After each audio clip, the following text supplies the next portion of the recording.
You are listening to The Growth Signal. My name is Alyssa Nolte, And I'm Lisa Raebel. and we're going to get right into it. Lisa, let's hear your hot take. My hot take is that sales and marketing is not departmental in organizations, that it's everybody's responsibility in an organization because everybody in the organization touches revenue. I love this conversation already because it is something that I have been just like so frustrated by. And I'm seeing it in organizations of all sizes that Mhm. we have sales and we have marketing. And sometimes in a highly functional, healthy organization, there are two departments that play nice, but most Yep. of the time they are two departments that kind of hate each other, like a frenemy vibe for sure. And I think that the modern day customer is not going to accept the marketing sales dichotomy that we've built in our businesses. Not at all, because in the 30 years I've been doing sales and or marketing professionally, it's changed a lot, a lot, a lot. So take me through it because you actually went a step further than I just did, where I said, it's two departments who are, kind of frenemies, enemies to lovers, whatever, whatever word you want to use there as you think about it. But you said they're not departments. Take us through that. So what's happening is that with online experiences like your website and your social media and all the things that you do online, the studies show that anywhere between 50 to 90% of the buying decision making process is done before a prospect reaches out to a salesperson or to your company. And so marketing and sales have to be aligned because if they contact you and it's different than what marketing put out there and you're a salesperson, you've lost the sale. I am doing a research study right now, and we didn't talk about this. Like I always tell people, I hear the hot take for the first time when I'm on with a guest. So everything you're hearing, y'all, is live. I'm hearing it for the first time. But I'm working on a research study right now because that's Mhm. what my company does, where we conduct research. We try to be like the voice of the customer, the advocate of the customer in the room, when all those decisions are getting made. And I'm doing a study right now, and one of the things that I am finding fascinating is that every single person who's coming through our study, and we've talked to about 20 people now, say that they have already made a decision before they fill out a form, pick up the phone, talk to a chatbot of whether or not they think you're a good fit. And they're Yeah. simply using the sales conversation or the onboarding conversation to confirm their existing perceptions of your brand and what you can do for them. Exactly. And what's interesting is that, back in the 90s, Bob Burg coined the phrase "know, like, trust," like KNOW, like know, like, trust. And I think what's happening is that what these sales departments and marketing departments don't realize is that it's a seamless process. It has to be aligned because if marketing is the know and the like, the know you exist, like what you say, and then from the like to trust, what you were just saying is the sales process. It has to be 100% aligned. It's seamless. And what organizations that I'm finding is I've had a couple of customers like this. They thought they had an email problem or they thought they had a website problem, when actually they had a customer experience problem because they didn't think about the fact that sales and marketing is one thing, but like production is like, are they doing it? Do they have capacity? Do they have the parts to sell it on the time frame that the salespeople said it? Shipping, is it getting there on time? Is it going to the right address? Customer service, when there's calls, there's a problem. Every person in your organization touches the revenue. And people aren't, they think that sales and marketing is in charge of the growth of the business when it's not. It's actually literally everybody that works for that organization is in charge of growing the business in one way or another. Yeah, and longtime listeners will know that one of my, like, mic drop phrases I love to drop is you're either revenue generating or revenue responding. There is no other option. Like, it does not matter what role you hold in the organization. You can be accounting specialist number 1, and all of the sudden, you have to realize that you have a job because there is revenue that's being generated. Your job is to respond to that revenue. And when you start to phrase it as, if we're all revenue responsive in some way, Mhm. customers are the drivers of that revenue, and I think especially today's modern customer, has gotten so used to the seamless experiences that they get in their consumer lives, Right. they are taking those expectations into their business to business lives. I was just talking with someone about, he wants to build a CRM that basically functions like the Pizza Hut pizza tracker, and your customer can watch as the delivery goes from, okay, we've started this process, you've put in your order.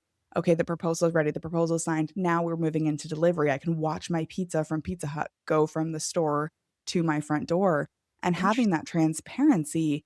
But he's a B2B service delivery person. He's more concerned about, these big projects, not a consumer product, but he's getting a lot of positive feedback from customers who want to watch through the window while the pizza gets made and follow the car along DoorDash while it gets delivered, even when Yeah. we're talking about boring old B2B stuff. No, I think that is interesting because I literally just did a blog a few weeks ago about the fact that the reason that people aren't closing sales, like they get a customer, they're interested, their marketing is good, and then they freeze in the sales process because the customer doesn't know what to do next. And this goes right along with your research. Because what's happening is that if people understand what the next move is, just like the CRM that's being created, they're more willing to be patient if there's a delay. If you say have a customer says, "Yeah, I'm ready to buy," and it takes you 3 days to reply to them and say, "Oh, well, here's the contract and the invoice," or whatever your next step is, and there's a delay, even if it's the fact that you have the flu, it's more of a, "Hey, something came up. It's gonna take a couple more days than I expected. I appreciate your patience." People are gonna be patient, but it's the problem is the lack of communication is causing all of these great sales that are almost gonna happen to not happen because we're not telling the customer what's next, and it sounds like the CRM is kind of that, like, "Well, this is what's next," kind of a concept, so I think it's a fabulous idea. Yeah, somebody go do it if he doesn't get to it first, because I do think that it is something that is sorely missing, and it really has a customer-centric vibe to it, because one of the things that I worry about when we're having these conversations about sales and marketing, and I'm sure you see it too, we Mhm. create journeys that are for ourselves, right? So, like, I'm in the middle of redesigning my website, and I'm sitting here thinking, "Okay, like, where do I wanna put a form fill? Where do I wanna gate some content? Where do I wanna do these things?" And I actually had to stop myself and say, "Wait a minute. What benefit does the customer get from me gating this video about a customer testimonial or whatever I was working on?" And the answer was Mhm. nothing. There was no benefit to the customer to them giving me their email in that moment. And we have to think about our customers giving us something as a value exchange, right? We might not be exchanging cash yet, but we are exchanging something of value, their time, their attention, their email, their future time, their future attention. There's all these, like, death by a thousand cuts of effort that we make customers jump through when honestly they just wanna shake us and be like, "Just shut up and take my money. Just say Yeah. yes to "I me need being a help. customer." Just help Yeah, me." Yeah. yeah. And Oh, I've been on 100%. sales calls with sales guys who, like, they have a process that they're gonna follow, they got data they gotta collect for their forecast. Even though the customer said yes, they're gonna make them sit through all of this stuff just to say yes, and it's like, "Dude, they've already said yes. Just, like, take yes for an answer, my guy. Like, let's go forward." Well, and what they're not doing is they're not asking for yeses in ways that are really subtle to get the customer already thinking that they're working with them. So I'm gonna give you a perfect example is that I have a client who they fill out RFPs, and so the RFP is very specific, like, you have to all I want is this. But the customer's like, "But if we just do this, it's gonna break or it's not gonna last or whatever, so you need to do this as well."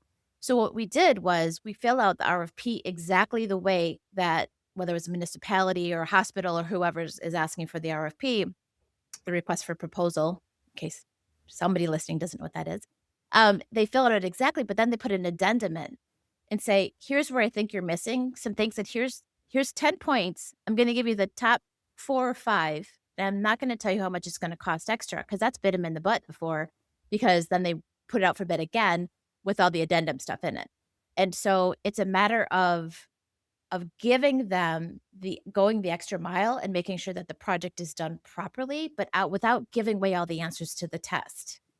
And so it makes that concept above and beyond without like, not following the rules of the RFP. And so you have to find ways to get those little yeses along the way. Like, one of my favorite questions, when I'm talking to a prospect is, "Are there any red flags?" And that's the exact way I need people to say it, because everybody knows what a red flag is. And if they say yes, you can take that objection of whatever they say immediately and rectify it.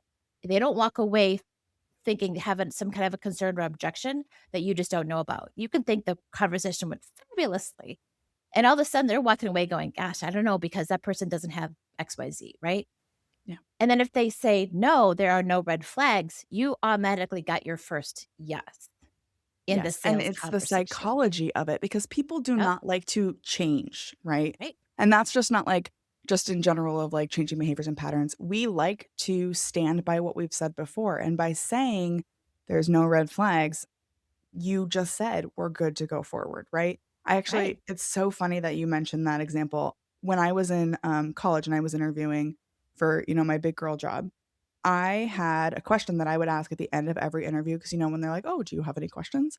And Yeah, honestly, looking back, I cannot believe that I was brave enough to even ask this question. But I would say, based on our conversation today and everything that you've learned about me, is there any reason that you think that I might not be the best candidate for this job? And can I address those concerns right now?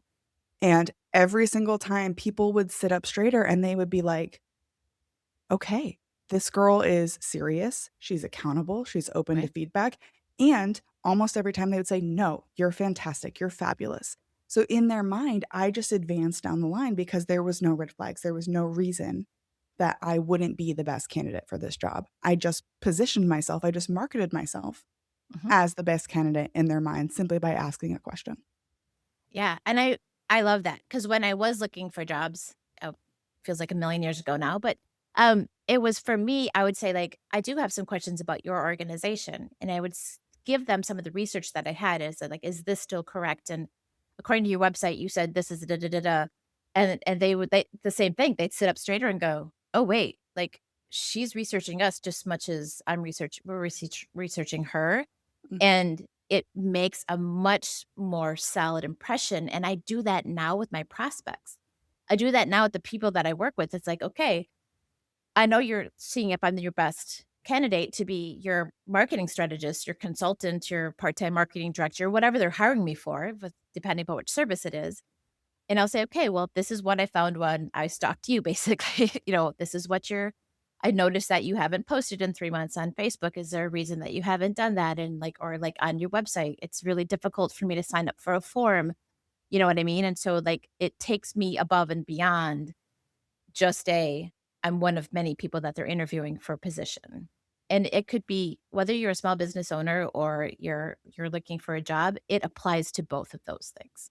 Yeah, it's the same underlying human psychology of how we communicate to other people that we care and that we are interested and that we value their time and their attention and their experiences on the other side of the table. I do want to go back to your RFP story because, and I've told this story in the podcast before, but we're like 100 episodes in and it's been a while.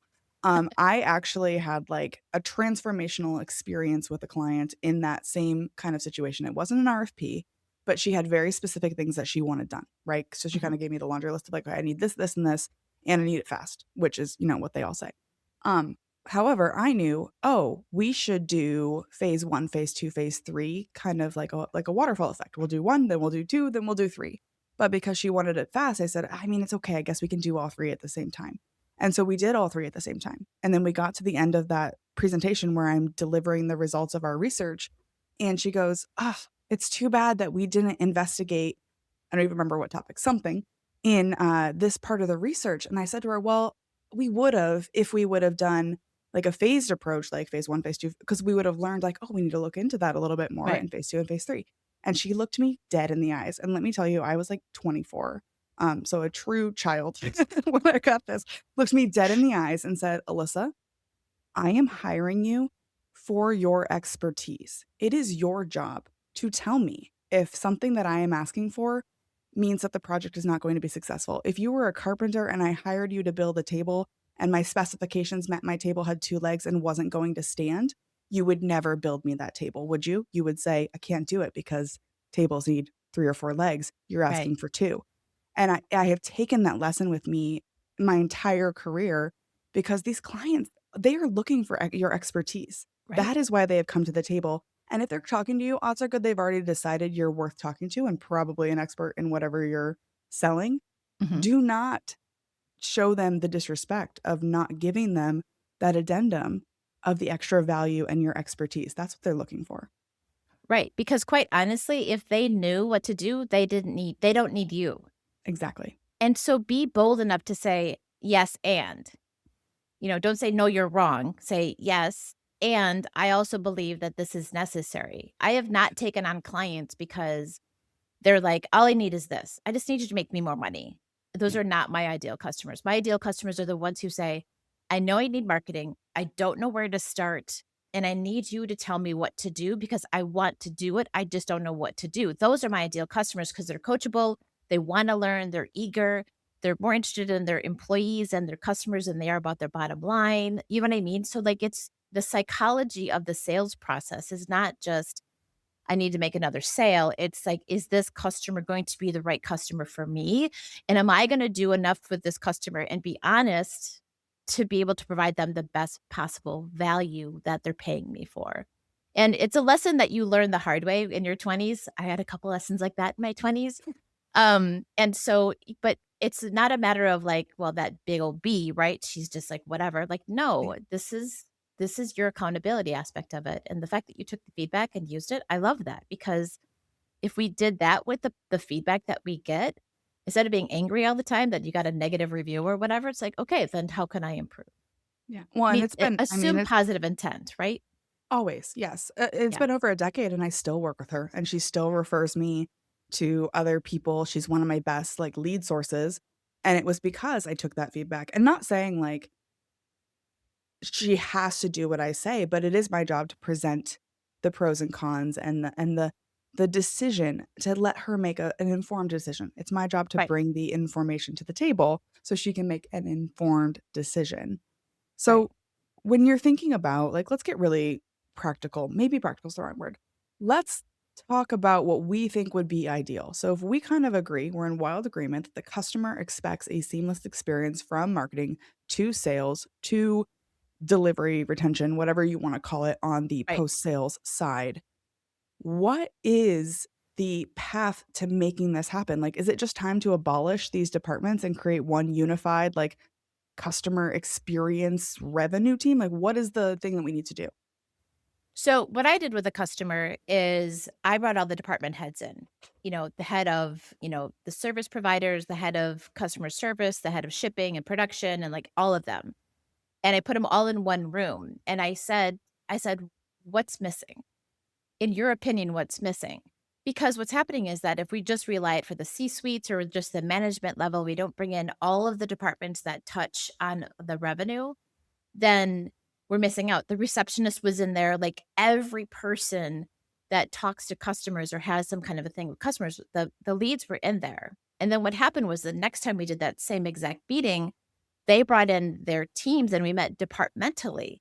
Okay, this is the question, and we're in shipping, and, like, what's the problem? What do we need from operations? What do we need from production? Like, and those people are there, and it literally we changed the entire customer experience to be where they were getting, like, and these are huge projects, so this might seem like a low number, but these are big number projects.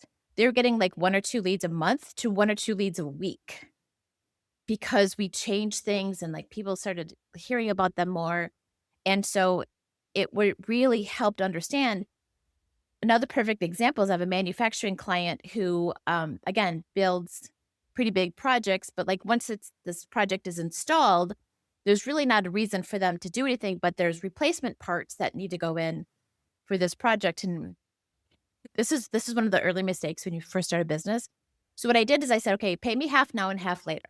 And then so we worked on this thing and I said, "Well, why don't you invite your production manager in on a marketing meeting and see what he has to say?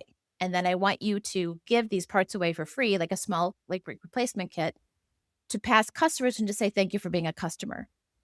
They're between what the production manager told them that I said, he touches your product every single day. You don't think that he's got some kind of an idea of, like, how to sell this better or market it better? package it better, whatever. They increased sales so much, like, he didn't pay me the rest of my the rest of my fee because he's like, we reached beyond our goals, and so I'm like, "Well, this is gonna teach me to collect all the money ahead of time," but, and so it's one of those things where, like, you make an assumption that just because somebody works in shipping or somebody works in production, that they're not thinking about the company and the product when they are, and so it's a matter of bringing those people together and just listening to them. 2 things are gonna happen. The first thing that's gonna happen is you might get some really, really great ideas that you never thought about before, and the second thing that's gonna happen is that you give every employee a voice in how the business is being run and how it's gonna grow, which creates retention in that organization because they feel valued and they have a voice in the organization instead of just like, "Go do your job and, like, don't bother me." So that's going a little bit deeper, and that's how I would do it. Well, that's actually how I have done it in several different organizations. I think that I love that because I think that's an important point that a lot of us will miss. Because 'cause I'm sitting here I made a note as you were talking, about, bringing in all these department heads, and I'm like, "Okay, we got a turf war brewing." I can smell it, from a mile away at some Right. of these organizations where it's like, "Okay, well, sales wants better leads, and marketing wants more budget, and the CFO wants to cut the bottom line." So now I've got all these people who have their own agendas in the room, and I had a podcast guest on, oh god, it was a while ago, who came in and he talked about a very similar meeting where they came in and they wanted to do something for the customer to improve their marketing. And they had this great idea that was gonna work and it was validated and they felt really good about it. And then one of the department heads stood up and said, "I can't support this idea. It doesn't feed into my KPIs." And everyone just kind of like sat up and was like, "Oh." And then my podcast guest realized he was like the minority in the room. Everyone agreed because they had the same, like, "It doesn't feed into my KPIs." However, when you truly step back and think about what is in it for everyone in the room, back to the conversation about, like, everyone has to touch revenue, whether you're a production manager or someone who works in the service department, we all are in this business because we are here to serve the customer, and if our KPIs aren't reflecting that, right? We are not going to properly incentivize this behavior. So, I guess my question to you would be, 1, how do you prevent a turf war? And 2, how do you make sure that somebody owns this with the right mentality and creates a space where people feel like they can do the right thing without hurting their own future growth and development? First of all, so I have these, I make it fun. So it's over here, but I have these like little yellow smiley face balls that go in the middle of a conference table. And at any point in time, when anybody says something kind of that sabotages or like is super negative, you have every right. I ask HR first, I promise, that you can throw these like little rubber balls at that person. Now, like I've been sassy in these conversations, and like I got a whole bunch of yellow rubber balls thrown at me at the whiteboard, which is kind of fun. But it's a matter of just not making it so serious.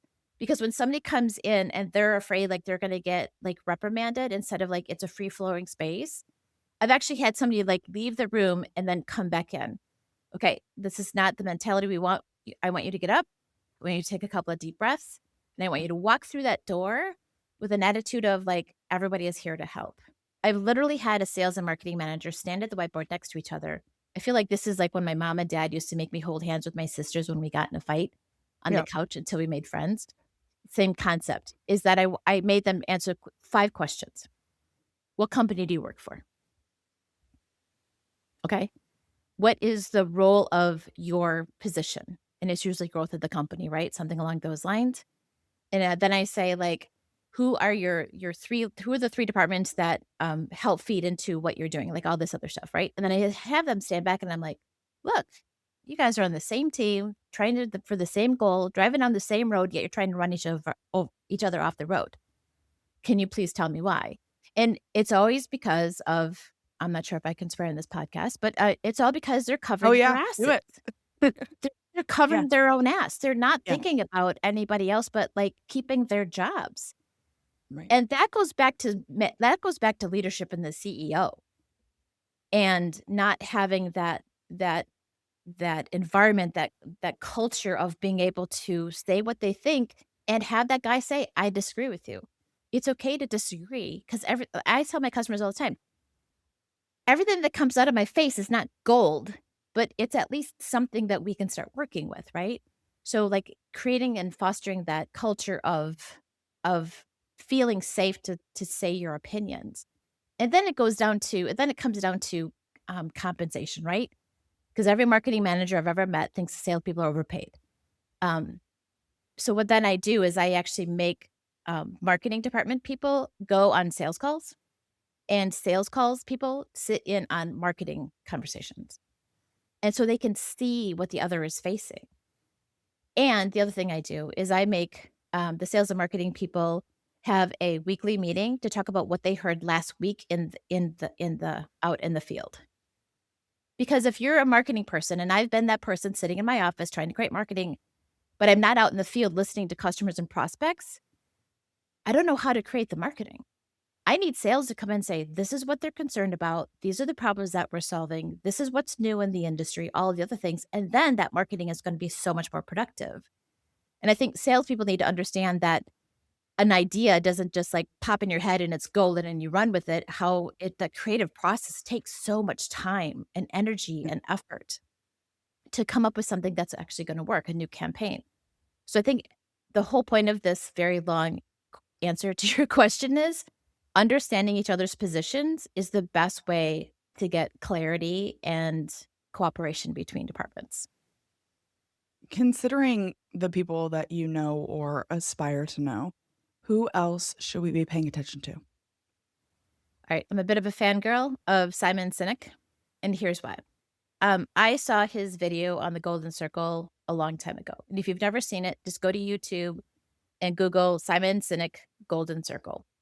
Um, because it's brilliant and it explains marketing in a very easy way. And I think that's why I like him so much is that he tells the truth. He doesn't sugarcoat stuff. And the other thing I really love about him is that he talks about it in like plain language. Like he's not expert. He doesn't speak expert. He speaks plain language and what he does. The other one that I really love is it's a book that I've read probably, I don't know, at least a half a dozen times now. It's called The Question Behind the Question, QBQ by John G. Miller. And it's a really good way of getting yourself to stop looking at other people and how it affects you and start looking inward and how you can help others. It's brilliant. I just read it again last weekend. So, And if someone is really connecting with you, they want to learn more, they want to have a conversation or talk about the future of marketing and sales and go to market, where can they find you online? the two best places are gonna be my website, rebelgirlmarketing.com, and then you just Lisa Raebel, on LinkedIn would be great. There's a Rebel Girl, marketing, page too, but LinkedIn and my website would be the best two places to find out what I'm up to. And if you are looking for me, you can find me on LinkedIn. Just search Alyssa Nolte. And if you find the Notorious Put Killer, you know you found the right one.